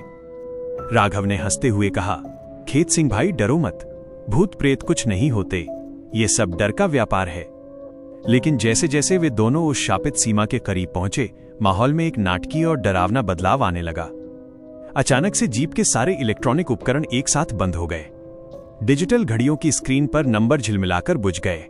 सैटेलाइट फोन के सारे सिग्नल गायब हो गए और स्क्रीन पर सिर्फ एक अजीब सी विकृत आकृति उभरने लगी। जीप का इंजन, जो इतनी अच्छी तरह चल रहा था, अचानक एक जोरदार झटके के साथ बंद हो गया। ये क्या हुआ? राघव ने माथे का पसीना पोंछते हुए कहा। खेत सिंह ने घबराकर गाड़ी का स्टीयरिंग छोड़ दिया और बोला, साहब, मैंने आपसे पहले ही कहा था, वे आ चुके हैं। तापमान देखिए कितनी तेजी से गिरा है। वास्तव में बाहर का तापमान कुछ ही सेकंड में इतना गिर गया था कि जीप के कांच के अंदर की तरफ बर्फ की मोटी परत जमने लगी थी। हवा की साएं साएं की आवाज अब किसी डरावनी चीख जैसी सुनाई दे रही थी। तीसरा अध्याय, टॉर्च की रोशनी में उभरते हुए खौफनाक साए। राघव ने अपनी सीट के नीचे से एक शक्तिशाली एलईडी टॉर्च निकाली और जीप का दरवाजा खोलकर नीचे उतर गया। उसने कहा, लगता है बैटरी में कोई शॉर्ट सर्किट हुआ है, मैं अभी ठीक करता हूं। लेकिन जैसे ही राघव ने जमीन पर कदम रखा, उसका जूता किसी बेहद ठंडी और चिपचिपी चीज से टकराया। उसने टॉर्च की रोशनी नीचे डाली। उसके मुंह से एक भयानक चीख निकलते निकलते रह गई। जमीन पर कोई साधारण रेत नहीं थी, बल्कि वहां इंसानी हड्डियों के छोटे छोटे टुकड़े और कुछ ऐसी पुरानी पगड़ियां पड़ी थीं जिन पर ताजे खून के छींटे चमक रहे थे। उन पगड़ियों में से एक पगड़ी बिल्कुल वैसी ही थी जैसी बाड़मेर के स्थानीय ग्रामीण पहना करते थे। तभी मरुस्थल की उस सघन धुंध के बीच से एक गूंजती हुई आवाज सुनाई दी, ढुम ढुम ढुम। वह ढोल नगाड़ों की थाप थी। वो आवाज बहुत धीमी थी, लेकिन जैसे जैसे समय बीत रहा था, वो आवाज राघव और खेत सिंह के कानों के बहुत करीब आती जा रही थी। साथ में शहनाई की वो कर्कश और डरावनी धुन हवा में तैरने लगी। साहब भागो, जीप के अंदर चलो। खेत सिंह चीख पड़ा और गाड़ी के अंदर ही दुबक गया। लेकिन राघव अपनी जगह पर पत्थर की मूर्ति की तरह खड़ा रह गया। उसने अपनी टॉर्च की रोशनी को आगे की तरफ फेंका। रोशनी के उस दायरे में जो कुछ दिखाई दिया, उसने उसकी सारी आधुनिक सोच और विज्ञान के दावों को एक झटके में चकनाचूर कर दिया। चौथा अध्याय, बारात का आगमन और राघव का आमना सामना। धुंध के बीच से एक विशाल काफिला प्रकट हुआ। आगे आगे पुराने जमाने की सजी हुई ऊंट गाड़ियां चल रही थीं जिन पर कंकाल बैठे थे। उनके पीछे घोड़ों पर सवार कुछ भूतिया सैनिक थे जिनके हाथों में लंबी तलवारें थीं जिन पर सूखा हुआ खून जमा हुआ था। और उस काफिले के ठीक बीचों बीच चल रही थी वो भयानक पालकी, जिस पर सवार थी वो लाल जोड़े वाली, मांसहीन चेहरे वाली दुल्हन। पालकी राघव की जीप से बमुश्किल 10 फीट की दूरी पर आकर रुक गई। दुल्हन ने अपने सिर को ऊपर उठाया और अपनी खाली, खून से भरी आंखों से सीधे राघव की तरफ देखा। राघव का शरीर सुन्न पड़ चुका था। वो कैमरे से एक तस्वीर खींचना चाहता था, लेकिन उसके हाथ इतने कांप रहे थे कि कैमरा जमीन पर गिरकर टूट गया। एक गूंजती हुई खौफनाक आवाज सीधे राघव के दिमाग के अंदर उतरी, तू सच की तलाश में आया था पत्रकार? ले, देख ले उस सच को जिससे पूरी दुनिया डरती है। अब तू भी इस बारात का एक अहम हिस्सा बनेगा। दुल्हन के पीछे चल रहे उन सायों के बीच से अचानक प्रताप और उसके साथियों के साए आगे आए। उनके हाथ में जलती हुई नीली मशालें थीं। उन्होंने राघव को चारों तरफ से घेर लिया। खेत सिंह, जो जीप के अंदर छिपा हुआ था, उसने देखा कि बाहर अनगिनत ठंडे और नीले हाथों ने जीप को हवा में उठा लिया है। जीप जोर से हिलने लगी और कुछ ही पलों में वो हवा में पलट गई। 5वां अध्याय, उस भयानक रात का अंतिम दृश्य और अनसुलझा रहस्य। अगली सुबह जब सूरज की किरणें मरुस्थल पर पड़ीं, तो वहां का नजारा बेहद डरावना था। खेत सिंह और पत्रकार राघव का कहीं कोई अता पता नहीं था। केवल उनकी टूटी हुई जीप का एक मलबा वहां पड़ा था, जिसके चारों तरफ वही पुरानी पगड़ियां और खून के निशान बिखरे हुए थे। पुलिस ने बहुत खोजबीन की, लेकिन राघव का कैमरा और उसका शरीर कभी नहीं मिला। आज भी बाड़मेर और जैसलमेर के उस वीरान रास्ते पर रात के 12 बजने के बाद हवा का रुख बदल जाता है। मरुस्थल की रेत पर आज भी ढोल नगाड़ों की थाप सुनाई देती है और उस बारात के सबसे आगे उस लाल जोड़े वाली दुल्हन के साथ एक युवा पत्रकार का साया भी भटकता हुआ दिखाई देता है, जो हमेशा सियाम्प्र के लिए उस शापित बारात का हिस्सा बन चुका है। उस रात के बाद का खामोश सन्नाटा और हवा में तैरती चीखें। पत्रकार राघव और उसके गाइड खेत सिंह के उस वीरान मरुस्थल में इस प्रकार गायब हो जाने के बाद बाड़मेर और जैसलमेर के प्रशासनिक गलियारों में हड़कंप मच गया था। पुलिस के विशेष दलों ने उस बंजर इलाके के चप्पे चप्पे को खंगाल डाला। श्वान दलों, डॉग स्क्वाड्स की मदद ली गई और यहां तक कि वायुसेना के हेलीकॉप्टरों से भी उस पूरे मरुस्थल की निगरानी की गई। लेकिन हाथ क्या लगा? केवल एक मुड़ी तुड़ी हुई जीप का ढांचा, जिस पर जंग की जगह ताजे खून के लाल धब्बे लगे हुए थे, और उस जीप के स्टीयरिंग व्हील पर चिपका हुआ राघव का वो टूटा हुआ कैमरा, जिसकी लेंस की स्क्रीन पर कोई तस्वीर नहीं बल्कि सिर्फ एक भयानक और विकृत चेहरे की परछाई कैद थी। स्थानीय लोग इस बात को अच्छी तरह जानते थे कि प्रशासन चाहे जितनी कोशिश कर ले, वे उस शापित बारात के चंगुल से किसी को जिंदा नहीं ढूंढ पाएंगे। उस इलाके के बुजुर्गों ने अपनी अगली पीढ़ियों को सख्त हिदायत दे दी थी कि सूरज ढलने के बाद उस रास्ते की तरफ देखना भी गुनाह है, क्योंकि वो बारात अब सिर्फ एक रात का भ्रम नहीं रह गई थी, बल्कि वो एक ऐसा जीवंत और अमर खौफ बन चुकी थी जो धीरे धीरे अपने दायरे को और बड़ा करती जा रही थी। लेकिन इस कहानी का अंत यही नहीं होता। इस खौफनाक सिलसिले की एक ऐसी कड़ी अभी बाकी थी, जो ये साबित करने के लिए काफी थी कि जब प्रकृति के नियमों को तोड़ा जाता है और प्राचीन श्रापों का मजाक उड़ाया जाता है, तो इंसानों का वजूद इस धरती से किस प्रकार हमेशा के लिए मिट जाता है। पहला अध्याय, तस्करों का गिरोह और रेगिस्तान की वो मनहूस रात। घटना को बीते हुए अभी 1 साल भी पूरा नहीं हुआ था कि राजस्थान के उस रेगिस्तानी इलाके में अवैध हथियारों और नशीले पदार्थों की तस्करी करने वाले एक कुख्यात गिरोह की नजर उस वीरान रास्ते पर पड़ी। इस गिरोह का सरगना सुल्तान खान था, एक ऐसा बेखौफ और क्रूर अपराधी जो पुलिस, कानून और किसी भी प्रकार के अंधविश्वास को अपने जूतों की नोक पर रखता था। सुल्तान और उसके 4 दुर्दान साथी जब्बार, कालिया, मंगू और इकबाल रात के वक्त अपनी 2 भारी भरकम महिंद्रा थार गाड़ियों में सवार होकर गैरकानूनी माल की डील करने के लिए उसी शापित रास्ते से गुजर रहे थे। उनके पास अत्याधुनिक हथियार, नाइट विजन गॉगल्स और अंधाधुंध पैसा कमाने की भूख थी। जब उनकी गाड़ियां उस बंजर पथरीले मार्ग के मुहाने पर पहुंची, तो उनके आगे चल रही गाड़ी का ड्राइवर, जो उसी इलाके का एक पुराना अपराधी था, उसने गाड़ी रोक दी। सुल्तान भाई, आगे मत बढ़ो। ड्राइवर का गला कांप रहा था। ये वही रास्ता है जहां पिछले साल एक पत्रकार और उससे पहले पूरा गांव गायब हो गया था। ये रास्ता शापित है, यहाँ बारात भटकती है। सुल्तान खान ने जोरों से ठहाका लगाया। उसने अपनी पिस्तौल निकालकर ड्राइवर की कनपटी पर रख दी और गुस्से से लाल होकर कहा, ओए बेवकूफ, भूत प्रेतों की कहानियां उन लोगों के लिए होती हैं जो डरपोक होते हैं। हम तस्कर हैं, हम कानून से नहीं डरते, तो इन भूतों से क्या डरेंगे। गाड़ी आगे बढ़ाओ, वरना यहीं खोपड़ी उड़ा दूंगा। ड्राइवर की सिट्टी पिट्टी गुम हो गई। उसने डरते हुए गाड़ी का गियर डाला और उस खौफनाक और अंधेरे रास्ते पर आगे बढ़ चला। दूसरा अध्याय, तापमान का गिरना और गाड़ियों के इंजनों का दम तोड़ना। रात के ठीक 12 बजने में अभी 10 मिनट बाकी थे। आसमान में बादलों का ऐसा घना पहरा था कि तारों की एक भी किरण जमीन तक नहीं पहुंच पा रही थी। चारों तरफ ऐसा सन्नाटा था जो किसी बड़े तूफान के आने से पहले का होता है। अचानक दोनों गाड़ियों की हेडलाइट्स एक तेज झटके के साथ बुझ गईं। सिर्फ उनकी गाड़ियों के डैशबोर्ड की हल्की सी रोशनी जल रही थी। अरे ये क्या माजरा है, अभी तो बैटरी नहीं डलवाई थी, जब्बार ने गालियां देते हुए कहा, जो पीछे वाली गाड़ी में बैठा था। सुल्तान खान ने अपनी गाड़ी का दरवाजा खोला और नीचे उतरकर बोनट उठाया। उसने टॉर्च जलाकर इंजन की जांच करनी चाहिए, लेकिन टॉर्च की बैटरी भी एक झटके में पूरी तरह डिस्चार्ज हो गई और उसने दम तोड़ दिया। तुरंत ही मरुस्थल की हवा का तापमान इतनी तेजी से नीचे गिरा कि सुल्तान की सांसें धुएं की तरह मुंह से बाहर निकलने लगीं। मरुस्थल की रेत, जो दिन में आग की तरह तपती थी, वो अब बर्फ की तरह ठंडी और चिपचिपी हो चुकी थी। सुल्तान भाई, कुछ तो गड़बड़ है, कालिया ने अपनी गाड़ी की खिड़की से बाहर झांकते हुए कांपते हुए स्वर में कहा, देखो, जमीन से क्या निकल रहा है। सुल्तान ने जब नीचे देखा तो उसके पैरों तले जमीन खिसक गई। सूखी हुई रेत के नीचे से नीले रंग की रोशनी फूट रही थी और जमीन पर सैकड़ों की संख्या में इंसानी हाथों के पंजे उभर रहे थे, जो हवा में किसी को पकड़ने की कोशिश कर रहे थे। तीसरा अध्याय, ढोल नगाड़ों की थाप और उस लाल जोड़े वाली दुल्हन का प्रकट होना।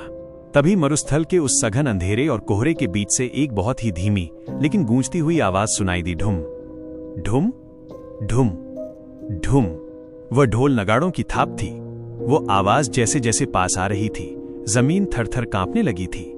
साथ में शहनाई की वो कर्कश और डरावनी धुन हवा में तैरने लगी, जिसे सुनते ही तस्करों के हाथ से हथियार छूटकर नीचे गिर पड़े। ये क्या आवाज है? सुल्तान खान, जो बड़े से बड़े एनकाउंटर और पुलिस छापों से नहीं डरता था, उसका कलेजा पहली बार मुंह को आ गया था।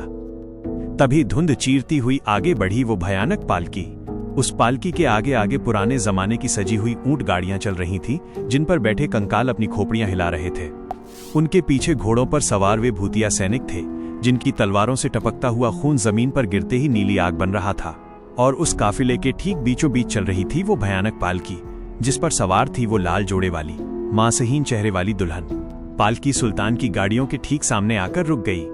दुल्हन ने अपने सिर को ऊपर उठाया और अपनी खाली, खून से भरी और धंसी हुई आंखों से सीधे सुल्तान खान की तरफ देखा। चौथा अध्याय, तस्करों का अंत और सायों का तांडव। सुल्तान खान ने घबराकर अपनी पिस्तौल उठाई और उस पालकी की तरफ निशाना साधते हुए चिल्लाया, कौन हो तुम? पीछे हट जाओ वरना गोली मार दूंगा। दुल्हन जोर से हंसी, एक ऐसी हंसी जो किसी कांच के टूटने जैसी तीखी और कलेजा चीर देने वाली थी। एक गूंजती हुई आवाज सीधे सुल्तान के दिमाग के अंदर उतरी, गोली इंसानों पर चलती है मुसाफिर, और तू इंसान नहीं बल्कि इस बारात का अगला मेहमान है। दुल्हन के इतना कहते ही उसके पीछे चल रहे उन सायों के बीच से पत्रकार राघव, खेत सिंह और गांव के वे लोग आगे आए जो पिछले सालों में गायब हुए थे। उनके हाथों में जलती हुई नीली मशालें थीं। उन्होंने तस्करों की दोनों गाड़ियों को चारों तरफ से घेर लिया। जब्बार और कालिया गाड़ी से बाहर कूदकर भागने की कोशिश करने लगे, लेकिन मरुस्थल की रेत ने उनके पैरों को ऐसे जकड़ लिया जैसे वे किसी दलदल में फंस गए हों। हवा के एक भयानक बवंडर ने उन्हें हवा में उठा लिया। उनके शरीर पूरी तरह से नीले पड़ चुके थे और उनके मुंह से झाग निकल रहा था। सुल्तान खान ने पागलों की तरह अपनी गाड़ी का सेल्फ दबाया। चमत्कारिक रूप से गाड़ी स्टार्ट हो गई। उसने बिना पीछे देखे एक्सीलेटर पर पैर रख दिया और गाड़ी को तेजी से पीछे भगाना चाहा। लेकिन जितनी दूर वो पीछे गया, रास्ता उतना ही संकरा होता गया। सड़क के दोनों किनारों पर अचानक से विशालकाय, काले और नुकीले पहाड़ खड़े हो गए और उनके रास्ते के ठीक बीचों बीच आकर खड़ी हो गई वो लाल जोड़े वाली दुल्हन। पांचवां अध्याय, सुबह का सूरज और उस वीराने का शाश्वत सत्य। अगली सुबह जब सूरज की पहली किरण ने बाड़मेर और जैसलमेर के उस बंजर मरुस्थल को छुआ तो वहां का नजारा बेहद डरावना और वीरान था।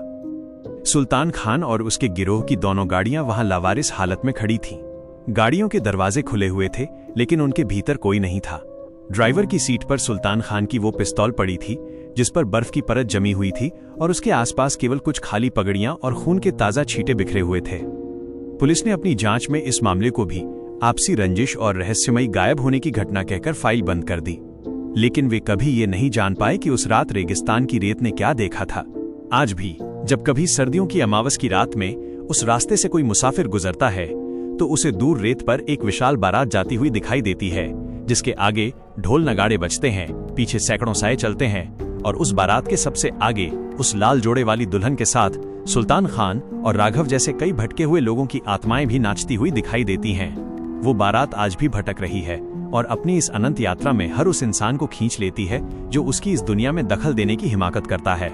उस खौफनाक सुबह के बाद का सन्नाटा और हवा में तैरती चीखें। बाड़मेर और जैसलमेर के बीच फैले उस बंजर और वीरान मरुस्थल में तस्कर सुल्तान खान और उसके गिरोह के रहस्यमयी ढंग से गायब हो जाने के बाद राजस्थान पुलिस और खुफिया विभागों के कान खड़े हो चुके थे।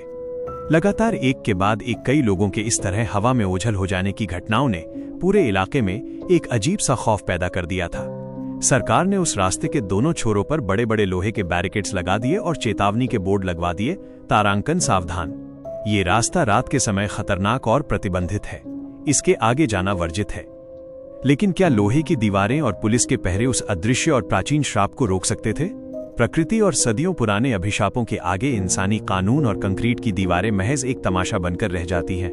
इस कहानी का 7वां और सबसे भयानक अध्याय वहीं से शुरू होता है जहां तस्करों की गाड़ियां लावारिस हालत में छूटी थीं और मरुस्थल की हवा में एक नया और भी ज्यादा खौफनाक साया घुलने लगा था। पहला अध्याय, पुलिस की गश्त और रात के 12 बजे का वो मनहूस पहर। घटना के कुछ हफ्तों बाद स्थानीय थाने के 2 सबसे निडर और अनुभवी सिपाही हेड कांस्टेबल राम सिंह और कांस्टेबल विक्रम सिंह को उस इलाके में गश्त करने की जिम्मेदारी सौंपी गई थी। पुलिस प्रशासन ये साबित करना चाहता था कि वहां कोई भूतिया बारात नहीं भटकती, बल्कि ये सब कुछ स्थानीय अपराधियों या किसी सुनियोजित गिरोह का काम है। रात के ठीक 11 बज चुके थे। राम सिंह और विक्रम अपनी आधुनिक सरकारी जीप में सवार होकर उस प्रतिबंधित रास्ते पर आगे बढ़ रहे थे। उनके पास सरकारी राइफलें थीं, शक्तिशाली टॉर्च थी और वायरलेस सेट था जिससे वे हर आधे घंटे पर थाने में अपनी उपस्थिति दर्ज करा रहे थे। राम सिंह साहब, सच बताऊं तो मेरा दिल बहुत जोर से धड़क रहा है, विक्रम ने स्टीयरिंग संभालते हुए कहा। उसके माथे पर पसीना आ रहा था, भले ही ठंड कड़ाके की थी। यहाँ की हवा में कुछ तो ऐसा है जो सीधे दिल को चीर देता है। राम सिंह ने अपनी सिगरेट का कश खींचते हुए रौब से कहा, अरे विक्रम, तू भी इन गवारों की बातों में आ गया क्या? भूत प्रेत कुछ नहीं होते, ये सब शराबियों और चोरों के बहाने हैं। नजर गड़ाए रख, अगर कोई तस्कर या चोर मिला तो आज उसे सीधा हवालात पहुंचाएंगे। लेकिन उनकी ये बहादुरी ज्यादा देर टिकने वाली नहीं थी। जैसे ही उनकी जीप उस पुराने खंडहर कुएं के पास पहुंची जहां से उस बारात का रास्ता शुरू होता था, जीप की हेडलाइट्स अचानक एक तेज झटके के साथ बुझ गईं। जीप का इंजन अपने आप बंद हो गया। वायरलेस सेट से जो पुलिस स्टेशन की आवाज आ रही थी वो अचानक बंद हो गई और उसकी जगह सिर्फ एक अजीब सी घरघराहट और किसी महिला के हंसने की कर्कश आवाज सुनाई देने लगी। दूसरा अध्याय, तापमान का गिरना और जमीन से निकलते वे नीले हाथ। ये क्या बला है? राम सिंह ने गालियां देते हुए अपनी टॉर्च जलाई, लेकिन टॉर्च की बैटरी एक झटके में नीली रोशनी छोड़कर पूरी तरह फुस हो गई। जीप के अंदर का तापमान इतनी तेजी से गिरा कि दोनों सिपाहियों के मुंह से निकलने वाली सांसें गाढ़े धुएं में बदल गईं। जीप के कांच बाहर और अंदर दोनों तरफ से बर्फ की एक मोटी परत से ढक गए। साहब, बाहर देखिए, विक्रम ने कांपते हुए हाथ से बाहर की तरफ इशारा किया। राम सिंह ने जब जीप की खिड़की से बाहर झांका तो उसकी चीख निकलते निकलते बच गई। सड़क पर कोई डामर या मिट्टी नहीं बची थी, बल्कि वहां दूर दूर तक सिर्फ राख और इंसानी हड्डियों का फर्श बिछ चुका था। जमीन के नीचे से नीले रंग की ठंडी लपटें निकल रही थीं और उन लपटों के बीच से सैकड़ों की संख्या में ठंडे और नीले हाथ बाहर आकर जीप के टायरों को और दरवाजों को नोचने लगे थे। गाड़ी स्टार्ट करो विक्रम, जल्दी करो। राम सिंह का अहंकार पल भर में हवा हो चुका था। विक्रम ने पागलों की तरह चाबी घुमाई। चमत्कारिक रूप से इंजन एक बार फिर गरज उठा। विक्रम ने बिना एक सेकंड गंवाए एक्सीलेटर पर पैर रख दिया और जीप को तेजी से पीछे मोड़ने की कोशिश की। लेकिन जितनी तेजी से उन्होंने गाड़ी पीछे भगाई, रास्ता उतना ही संकरा होता चला गया। सड़क के दोनों किनारों पर अचानक से विशालकाय काले और डरावने पहाड़ खड़े हो गए और उनके ठीक रास्ते के बीचों बीच गूंजने लगी ढोल नगाड़ों की वो थाप। तीसरा अध्याय, वो बारात और पुलिस वालों का आमना सामना। ढूम ढूम ढूम ढूम। वो आवाज इतनी तेज और भयानक थी कि दोनों सिपाहियों के कान के पर्दे फटने को हो रहे थे। साथ में शहनाई की वो कर्कश धुन हवा में तैरने लगी। धुंध चीरती हुई आगे बढ़ी वो भयानक पालकी। उसके आगे आगे पुराने जमाने की सजी हुई ऊंट गाड़ियां थीं जिन पर कंकाल बैठे थे। उनके पीछे घोड़ों पर सवार वे भूतिया सैनिक थे जिनकी तलवारों से टपकता हुआ खून जमीन पर गिरते ही नीली आग बन रहा था। और उस काफिले के बीचों बीच चल रही थी वो लाल जोड़े वाली मासूम चेहरे वाली दुल्हन। पालकी ठीक पुलिस की जीप के सामने आकर रुक गई। दुल्हन ने अपना सिर उठाया और अपनी खाली खून से भरी और धंसी हुई आंखों से सीधे हेड कांस्टेबल राम सिंह की तरफ देखा। राम सिंह ने अपनी सरकारी राइफल उठाई और कांपते हुए हाथों से निशाना साधते हुए चिल्लाया, रुक जाओ, हम पुलिस वाले हैं, आगे बढ़े तो गोली चला दूंगा। दुल्हन जोर से हंसी, एक ऐसी हंसी जिसने पास के पत्थरों को चटका दिया। एक गूंजती हुई आवाज सीधे राम सिंह के दिमाग के अंदर उतरी, खाकी वर्दी और कानून इस रेगिस्तान के दायरे में बेमानी है सिपाही। आज तुम्हारी ये वर्दी इस बारात का कफन बनेगी। चौथा अध्याय, सायों का तांडव और पुलिस वालों का अंत। दुल्हन के इतना कहते ही उसके पीछे चल रहे उन सायों के बीच से पत्रकार राघव, तस्कर सुल्तान खान और गांव के वे लोग आगे आए जो पिछले सालों में गायब हुए थे। उनके हाथों में जलती हुई नीली मशालें थीं। उन्होंने पुलिस की जीप को चारों तरफ से घेर लिया। हवा के एक भयानक बवंडर ने जीप को जमीन से ऊपर उठा लिया और उसे हवा में कई फीट उछालकर नीचे पटक दिया। राम सिंह और विक्रम जीप से बाहर छिटक कर दूर जा गिरे। उनके शरीर पर चोटें आईं, लेकिन दर्द से ज्यादा उन्हें अपने खौफ ने बेजान कर दिया था। उनके चारों तरफ वे प्रेतात्माएं नाच रही थीं। उनके पैर जमीन से कुछ इंच ऊपर हवा में तैर रहे थे। प्रताप का साया आगे बढ़ा। उसने विक्रम का हाथ पकड़ लिया। विक्रम का हाथ पकड़ते ही उसका पूरा शरीर सुन्न पड़ गया और उसकी आंखों के सामने अंधेरा छा गया। राम सिंह ने जमीन पर घिसटते हुए अपनी वायरलेस मशीन उठानी चाही, लेकिन तभी वहां खड़ी उस लाल जोड़े वाली दुल्हन ने अपना एक लंबा और ठंडी हड्डियों वाला हाथ आगे बढ़ाया और राम सिंह के गले को दबोच लिया। बचाओ, कोई हमें बचाओ। राम सिंह की आखिरी सांसें हवा में विलीन हो गईं। 5वां अध्याय, सुबह की पहली किरण और एक अमर रहस्य। अगली सुबह जब पुलिस स्टेशन के बाकी अधिकारियों ने वायरलेस पर कोई जवाब न मिलने पर अपनी दूसरी टीम को उस रास्ते पर भेजा, तो वे वहां का नजारा देखकर सुन्न रह गए। सड़क के बीचों बीच वो सरकारी जीप बुरी तरह क्षतिग्रस्त हालत में पड़ी थी। उसके अंदर राम सिंह और विक्रम का कोई नामो निशान नहीं था। केवल उनकी दोनों टोपियां, उनकी सूनी बेल्ट और जमीन पर बिखरी हुई कुछ खून की बूंदें उस भयानक रात की गवाही दे रही थीं। पुलिस विभाग ने इस मामले को भी आतंकवादी हमला या गहरी साजिश बताकर फाइलों में दबा दिया, लेकिन सच कोई नहीं जानता था। आज भी बाड़मेर और जैसलमेर के उस वीरान रास्ते पर रात के 12 बजने के बाद जब हवाएं चलती हैं, तो वहां केवल ढोल नगाड़ों की थाप सुनाई देती है। और उस बारात के सबसे आगे उस लाल जोड़े वाली दुल्हन के साथ राम सिंह और विक्रम की आत्माएं भी अपनी उस अनंत यात्रा पर भटकती हुई दिखाई देती हैं। एक ऐसी यात्रा जिसका न कभी कोई अंत हुआ है और न कभी होगा। उस खौफनाक सुबह के बाद का सन्नाटा और हवा में तैरती चीखें। बाड़मेर और जैसलमेर के बीच फैले उस बंजर और वीरान मरुस्थल में पुलिस के 2 जवानों, हेड कांस्टेबल राम सिंह और कांस्टेबल विक्रम सिंह के रहस्यमयी ढंग से गायब हो जाने के बाद पूरे महकमे में भूचाल आ गया था। राजस्थान पुलिस के आला अधिकारियों ने इस मामले को अपनी प्रतिष्ठा से जोड़ लिया था। उनका मानना था कि ये किसी संगठित अपराधी गिरोह या नक्सलियों की कोई बहुत बड़ी चाल है, जो पुलिस बल का मनोबल गिराने के लिए इस तरह की अफवाहें फैला रहे हैं और जवानों को गायब कर रहे हैं। सरकार ने उस रास्ते के आसपास के 50 किलोमीटर के दायरे में विशेष पुलिस छावनी बनाने का आदेश दे दिया। भारी भरकम हथियारों से लैस commando, metal detectors, night vision कैमरे और खोजी कुत्तों के साथ पूरी बटालियन को उस वीरान इलाके में उतार दिया गया। पुलिस कमिश्नर खुद उस अभियान की कमान संभाल रहे थे। उनका साफ कहना था, चाहे वो कोई इंसान हो या कोई गिरोह, कानून के शिकंजे से कोई नहीं बच सकता। हम इस रहस्य की जड़ तक पहुंचकर रहेंगे। लेकिन वे ये नहीं जानते थे कि इंसानी कानून, पुलिस की वर्दी और आधुनिक तकनीक उस प्राचीन और शापित मरुस्थल के सामने किसी तिनके से ज्यादा कुछ नहीं थी। प्रकृति के नियमों को चुनौती देने का परिणाम हमेशा से भयानक रहा है, और इस बार वो भयानक अंजाम पूरी पुलिस फोर्स का इंतजार कर रहा था। पहला अध्याय, पुलिस छावनी और वो मनहूस रात का पहला पहर।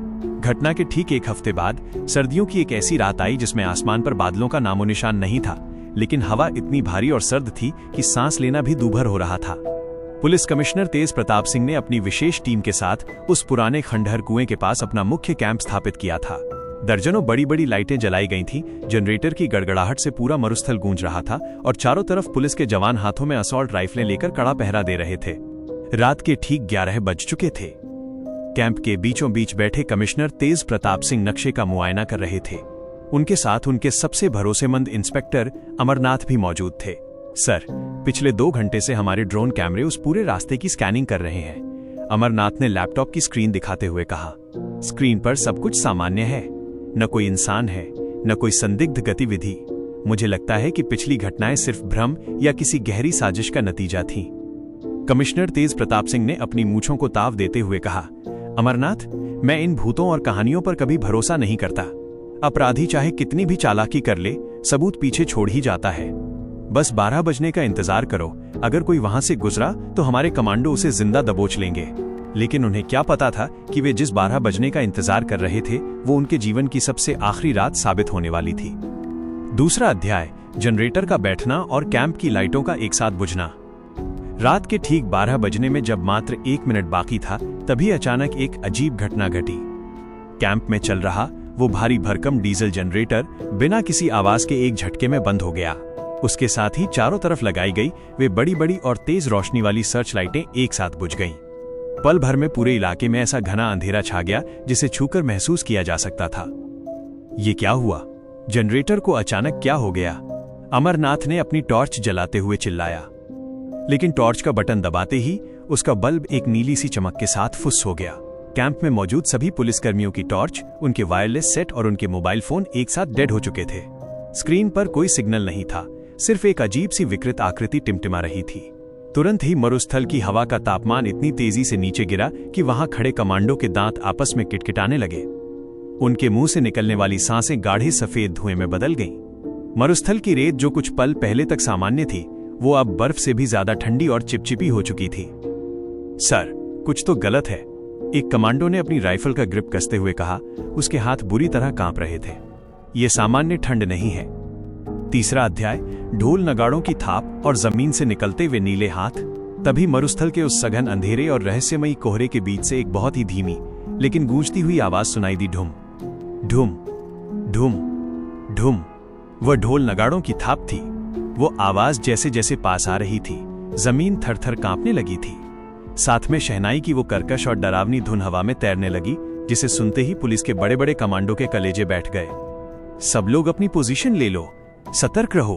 कमिश्नर तेज प्रताप सिंह ने अपनी पिस्तौल निकालते हुए दहाड़ लगाई, हालांकि उनके अपने खुद के गले में कंपन साफ महसूस हो रहा था। तभी धुंध चीरती हुई आगे बढ़ी वो भयानक पालकी। उसके आगे आगे पुराने जमाने की सजी हुई ऊंट गाड़ियां थीं, जिन पर कंकाल बैठे थे। उनके पीछे घोड़ों पर सवार वे भूतिया सैनिक थे, जिनकी तलवारों से टपकता हुआ खून जमीन पर गिरते ही नीली आग बन रहा था। और उस काफिले के बीचों बीच चल रही थी वो लाल जोड़े वाली, मासूम चेहरे वाली दुल्हन। पालकी सीधे पुलिस कैंप के बीचों बीच आकर रुक गई। दुल्हन ने अपना सिर उठाया और अपनी खाली, खून से भरी और धंसी हुई आंखों से सीधे कमिश्नर तेज प्रताप सिंह की तरफ देखा। चौथा अध्याय, पुलिस कमिश्नर का सामना और सायों का तांडव। कमिश्नर तेज प्रताप सिंह ने अपनी पिस्तौल का रुख उस पालकी की तरफ करते हुए कड़कती आवाज में कहा, रुक जाओ, हम कानून के प्रतिनिधि हैं। अपनी पहचान बताओ वरना गोली चला दूंगा। दुल्हन जोर से हंसी, एक ऐसी हंसी जिसने पास के पत्थरों को चटका दिया और हवा में एक तेज झटका पैदा किया।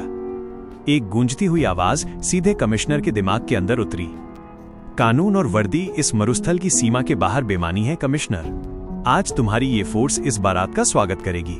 दुल्हन के इतना कहते ही उसके पीछे चल रहे उन सायों के बीच से पत्रकार राघव, तस्कर सुल्तान खान, हेड कांस्टेबल राम सिंह और गांव के वे तमाम लोग आगे आए जो पिछले सालों में गायब हुए थे।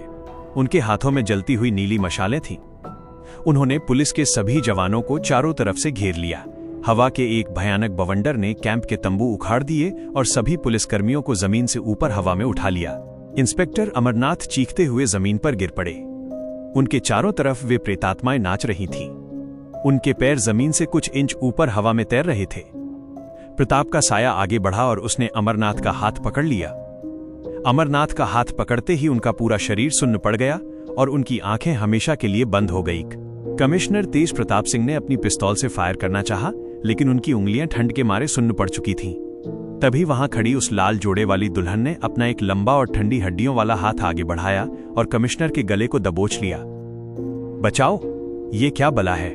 कमिश्नर की आखिरी सांसें हवा में हमेशा के लिए विलीन हो गईं। पांचवां अध्याय, सुबह की पहली किरण और एक अमर भयानक रहस्य। अगली सुबह जब राज्य के मुख्यमंत्री कार्यालय और पुलिस मुख्यालय से संपर्क न होने पर जयपुर से एक विशेष राहत दल और सेना के जवानों को उस इलाके में भेजा गया, तो वे वहां का नजारा देखकर सुन्न रह गए। वहां कोई पुलिस कैंप नहीं था, कोई तंबू नहीं था। केवल मरुस्थल की बंजर रेत पर दर्जनों आधुनिक हथियार लावारिस हालत में पड़े थे, जिन पर बर्फ की परत जमी हुई थी। कमिश्नर तेज प्रताप सिंह, इंस्पेक्टर अमरनाथ और उनके साथ गए सभी 100 कमांडो का कहीं कोई नामो निशान नहीं था। केवल उनकी खाली टोपियां, उनकी सूनी बेल्ट और जमीन पर बिखरी हुई कुछ खून की बूंदें उस भयानक रात की गवाही दे रही थीं। सरकार ने इस पूरी घटना को देश का सबसे बड़ा और सबसे खौफनाक रहस्य मानते हुए हमेशा के लिए सीक्रेट फाइलों में दफना दिया। आज भी बाड़मेर और जैसलमेर के उस वीरान रास्ते पर रात के 12 बजने के बाद जब ठंडी हवाएं चलती हैं, तो वहां केवल ढोल नगाड़ों की थाप सुनाई देती है। और उस बारात के सबसे आगे उस लाल जोड़े वाली दुल्हन के साथ कमिश्नर तेज प्रताप सिंह और उनकी पूरी फोर्स की आत्माएं भी अपनी उस अनंत यात्रा पर भटकती हुई दिखाई देती हैं। एक ऐसी यात्रा जिसका न कभी कोई अंत हुआ है और न कभी होगा।